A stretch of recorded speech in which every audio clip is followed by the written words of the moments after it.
evaluate the integral of sine 2x cosine of cosine x dx from 0 to pi over 2.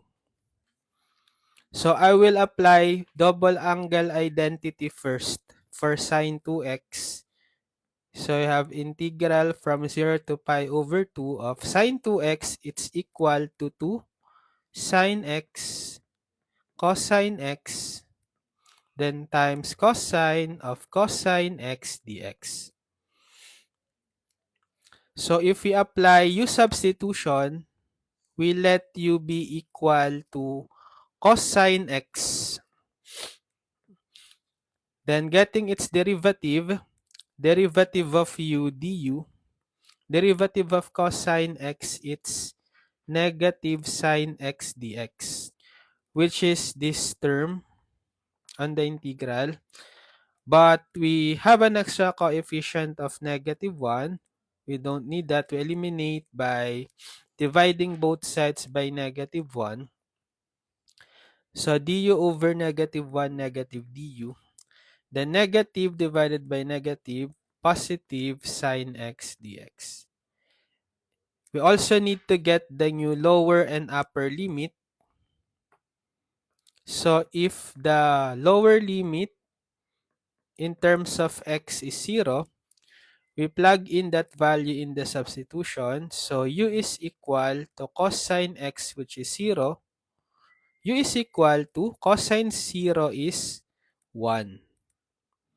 Next, if x is equal to the upper limit, pi over 2, substitute here, u is equal to cosine of x, which is pi over 2.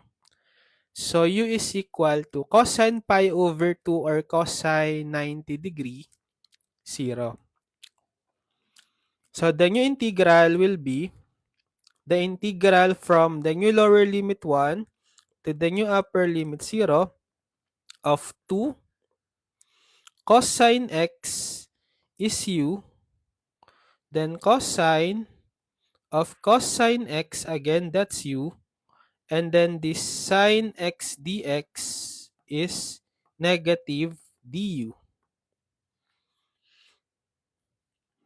So we can put the constant 2 times negative 1 or negative 2 in front of the integrals of negative 2 integral of u cosine u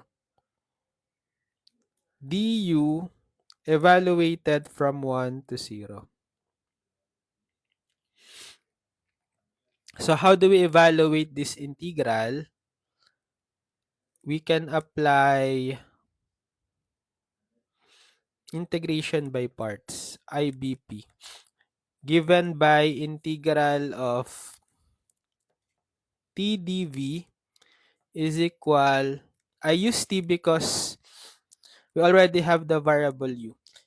Integral of t dv is equal to tv minus integral of v dt.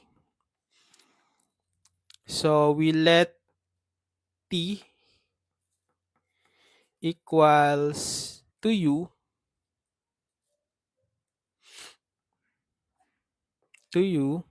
and then we let dv equal to cosine u du.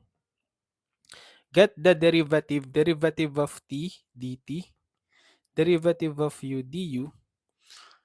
Then for the dv, we integrate. Integral of dv is v.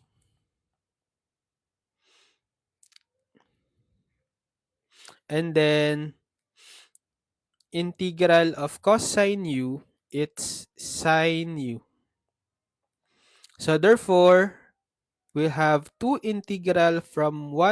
negative 2 integral from 1 to 0 of u cosine u du equals, using integration by parts formula, tv.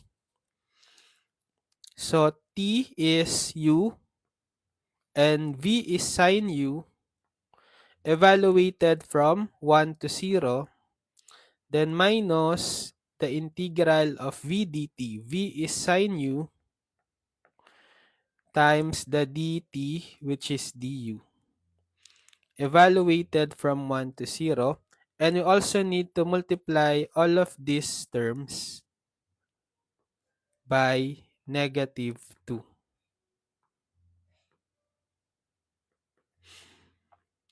So therefore, we have distribute the -2, -2u sine u, the -2 times negative, +2. This one is evaluated from 1 to 0. And then 2 integral from 1 to 0 of sine u du. So let's evaluate this part. Substitute the upper limit 0 to u. So -2 times 0 times sine u 0. Then minus, substitute the lower limit 1 to u. -2 times 1 times sine 1. Then plus 2 times the integral of sine u is negative cosine u. So we have -2 cosine u evaluated from 1 to 0. So simplifying this part, 2 times 0 sine 0 is 0.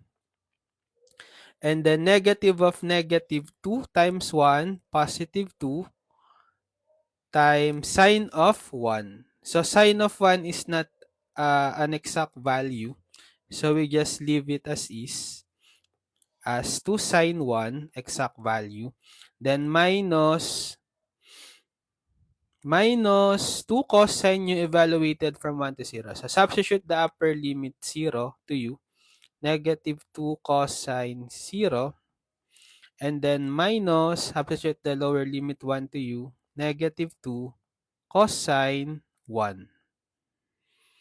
So we'll have 2 sine of 1 minus 2 times cosine 0 is 1.